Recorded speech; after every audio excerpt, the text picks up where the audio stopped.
শুভ রথযাত্রা বন্ধুরা, তোমরা কেমন আছো? আশা করছি সকলেই খুব ভালো আছো। আমিও ভালো আছি। আজ রথযাত্রা উপলক্ষে স্পেশাল জিলিপি আর পাঁপড় ভাজা। রথে পাঁপড় ভাজা জিলিপি খাবো না, রথের মেলায় যাবো না, তা কি হয় বলো? যদিও বা রথের মেলায় না যেতে পারি, বাড়িতে একটু জিলিপি বাড়িতে বানিয়ে খাওয়াই যেতে পারে, তাই না? তাই শুরু করলাম। ময়দা নিয়ে নিলাম একটা বাটিতে 1 কাপ ময়দা, আর নিলাম 1 কাপ জল। ভালো করে একটা স্মুদি ব্যাটার করে রাখলাম। তাকে আমি 2 দিন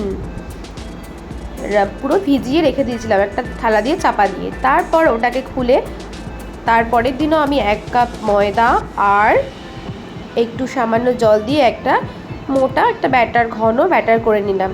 তারপর এইদিকে ব্যাটারটাকে আর ভালো করে ফেটিয়ে নিতে হবে কিন্তু ময়দাটাকে। আর এইদিকে দেখো 1 কাপ চিনি, 1 কাপ জল দিয়ে কটা এলাচ ফাটিয়ে আমি শিরাটাকে রেডি করে নিলাম। আর এইদিকে ওভেনে কড়াই বসিয়ে সাদা তেল দিয়ে তেলটাকে ভালো করে গরম করে নিলাম। আর এটা কিন্তু লো টু মিডিয়াম আঁচে ভাজতে হবে। এবার এইদিকে ময়দার ব্যাটারটা আমি একটা সসের বোতলের মধ্যে ঢেলে নিলাম। আর প্রথম জিলিপিগুলো কয়েকটা এরকম হচ্ছে, পরে পেঁয়াজগুলো ঠিকঠাকই এসেছে।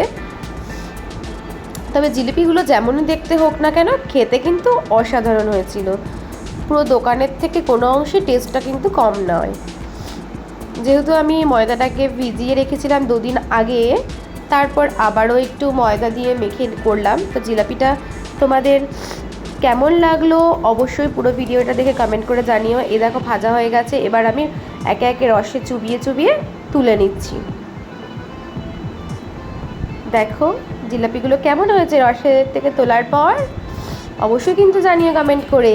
আর ভিডিওটা কেমন লাগলো সেটাও জানিও, লাইক করো, কমেন্ট করো, শেয়ার করো। আর যারা আমার ফেসবুক থেকে ইউটিউব থেকে দেখছো, তারা চ্যানেলটাকে সাবস্ক্রাইব করে দিও। আর দেখো কতটা কুড়মুড়ে হয়েছে, আমি ভেঙে খেয়ে দেখালাম। টাটা।